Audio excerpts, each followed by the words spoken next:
Bonjour à tous et bienvenue sur ma chaîne Cuisiner à ma façon. J'ai choisi de partager avec vous aujourd'hui une recette très simple pour une tarte aux fraises. Vu que maintenant c'est la période des fraises, pourquoi pas en profiter. Donc voilà, sans trop tarder, je passe directement vous donner les ingrédients. On commence par la crème pâtissière. Donc on a besoin de 4 jaunes d'œufs, 60 g de maïzena ou de farine et 100 g de sucre et 2 sachets de sucre vanillé et un demi-litre de lait. Donc on commence, si vous n'avez pas de maïzena, une pincée de sel bien évidemment, excusez-moi je l'ai zappé. Donc si vous n'avez pas de maïzena, vous pouvez remplacer par la farine, c'est la même chose. Donc on passe directement à la préparation, je prends une casserole, je mets mon lait et le sucre vanillé, moi je l'ai mélangé, c'était juste par erreur, vous le mettez directement avec le lait. Ça va ressortir si vous voulez le goût de la vanille. Donc on porte à ébullition et on va passer à côté préparer le reste des ingrédients. Donc dans un bol, on va mettre 4 jaunes d'œufs avec le sucre et le maïzena. Je sais pas si on dit maïzena le ou la, mais bon voilà, maïzena. On va mettre notre maïzena ou notre farine. On va essayer de mélanger un petit peu avec une cuillère ou la spatule, peu importe, avant de le travailler avec le mélange avec un batteur électrique.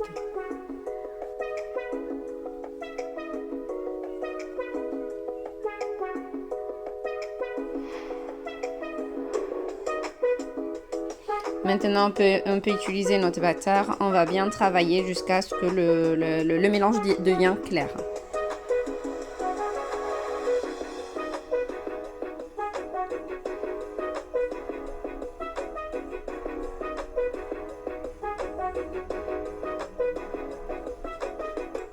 Voilà, dès que ça devient comme ça, on va ajouter le lait. Moi, je l'ai ajouté, pardon, j'ai mélangé, j'ai pas filmé cette partie, donc j'ai mélangé avec le batteur électrique. Donc, j'ai la mousse, je l'enlève, j'en ai pas besoin.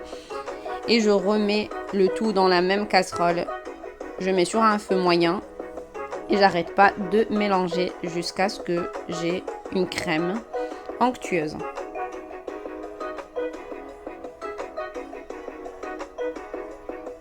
Faut pas arrêter de mélanger, sinon ça va vite coller.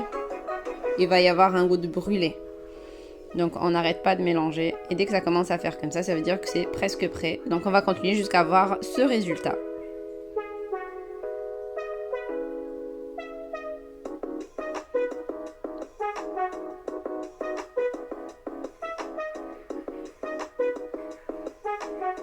Voilà, on va enlever tout ce qui est sur les côtés. Et on va mettre dans un bol ou peu importe. Et on va mettre de côté. Pardon, on va filmer au contact avec un film plastique et on va le laisser de côté. Si on met pas le film plastique au contact, on va avoir une petite croûte qu'on peut pas faire disparaître même avec un batteur électrique. Et ça va faire moins joli, on va dire. Donc, on va filmer au contact. On va bien se rassurer qu'il n'y a pas d'air entre le film et la crème. Une fois c'est fait, on va mettre de côté et on va passer à l'étape suivante.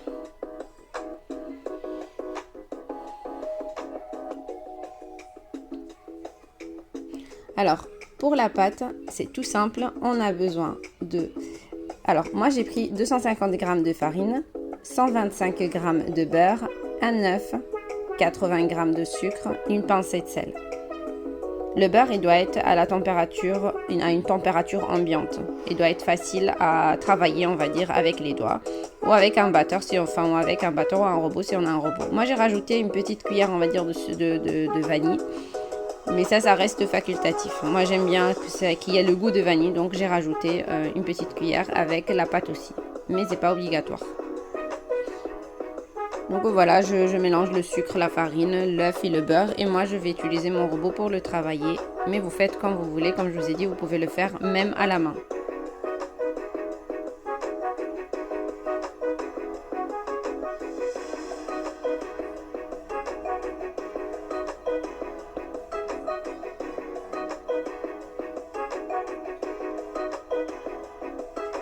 Au début, ça va être comme ça.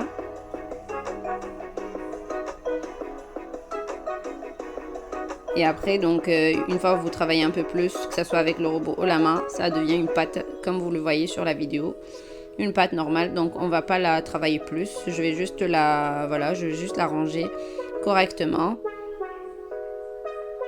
Et on va la mettre dans un film plastique. On va essayer de l'aplatir un petit peu pour que ça ne prenne pas beaucoup de temps au frigo parce qu'on va la mettre au frigo. Alors moi je les mets au congélateur, même pas 5 minutes. Donc c'est juste que le temps que le beurre il refroidit un petit peu pour que ça soit facile à travailler. Donc je filme bien, au contact toujours. Et je mets soit au frigo si j'ai le temps, donc j'attends que ça refroidisse, ça devient dur un petit peu. Si j'ai pas le temps, je mets direct au congélateur et ça c'est même pas 5 minutes et vous pouvez commencer le travail, pardon. Donc voilà, je farine le plan de travail et avec mon rouleau, j'essaye de former un cercle.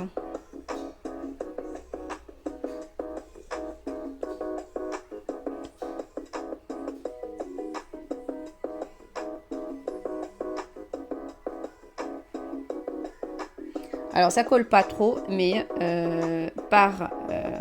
moi je préfère mettre la farine par sécurité, comme ça c'est sûr que j'aurai pas de surprise. Mettez bien la farine, comme ça vous êtes sûr que ça va pas coller.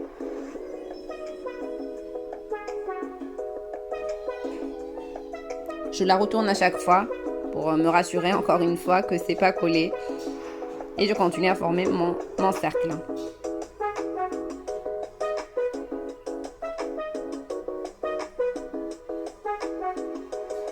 Alors, je teste juste pour voir si c'est bon ou je continue à aplatir ma pâte. Donc je vais continuer encore un petit peu. Et maintenant, je pense que c'est bon. Je regarde, donc c'est bon pour moi. J'ai choisi ce plat-là, donc généralement, tout le monde est là. Donc je mets un peu de farine, j'enroule sans trop serrer la pâte sur le rouleau pâtissier. Et je déroule sur mon plat. Et j'essaye de bien le poser et le coller sur les côtés avec mes doigts.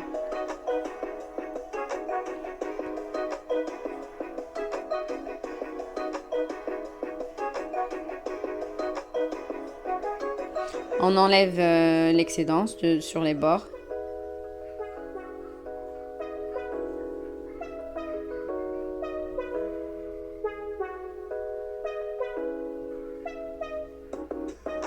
Voilà, on essaie de former un bon fond de tarte.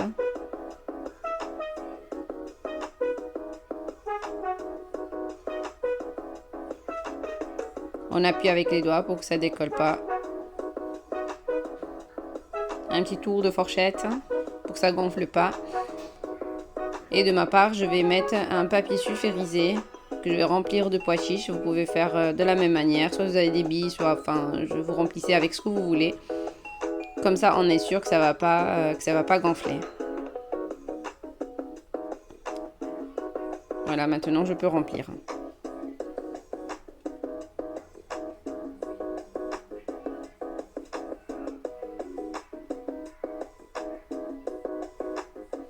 Le reste de la pâte, je fais une mini tarte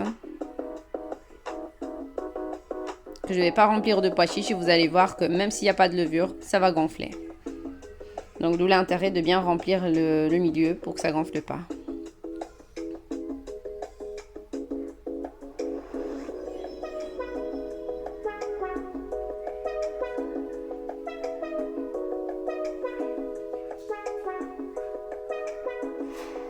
À mi-cuisson à peu près, alors d'abord pour la cuisson c'est 180 degrés 20 minutes ou 25 minutes. Donc au bout de 10 minutes ou de 15 minutes, on sort le gâteau, on enlève le fond de tarte, pardon, on enlève les pois chiches et on le remet au four. Dès qu'on voit les bancs comme ça bien dorés, ça veut dire que c'est bon, c'est cuit. Et on peut passer à l'étape suivante. Donc je ressors ma crème pâtissière, j'essaye de la mélanger un petit peu, de la casser un petit peu avec le robot. Après je prends les fouets et je mélange bien jusqu'à obtention d'une crème bien lisse. Je remplis ma poche. Alors s'il n'y a pas de poche à douille, c'est pas trop grave, hein. Vous pouvez prendre un sac congélation ou vous le mettez juste directement avec votre spatule. Alors moi je préfère mettre dans une poche pour éviter que ça déborde un peu partout. Donc je gère mieux, on va dire. Donc vous faites comme vous voulez, ça changera pas grand chose pour le goût de votre tarte. Donc voilà, moi j'essaie d'appuyer un petit peu pour faciliter le travail.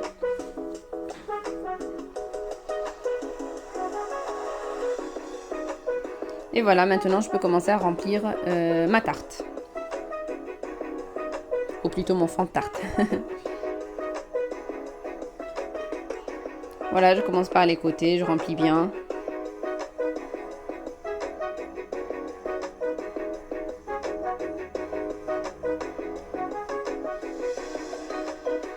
Je prends même la petite tarte. Vous voyez, comme je vous montre sur la vidéo, ça a gonflé un petit peu au milieu. D'où l'intérêt de mettre quelque chose au moment de la cuisson. Les premières minutes, on va dire. Voilà, je finis par lisser avec ma spatule. Et maintenant, je passe à la décoration. Moi, j'ai la chance de trouver des fraises, enfin, ils sont minuscules, on va dire. Donc, si vous n'avez pas, s'il n'y a que des grosses fraises ou vous voulez mettre des moitiés, vous décorez quand vous voulez votre tarte. S'il n'y a pas des fraises, vous voulez remplacer par quelque chose d'autre, vous pouvez mettre des bananes, des pommes caramélisées ou peu importe.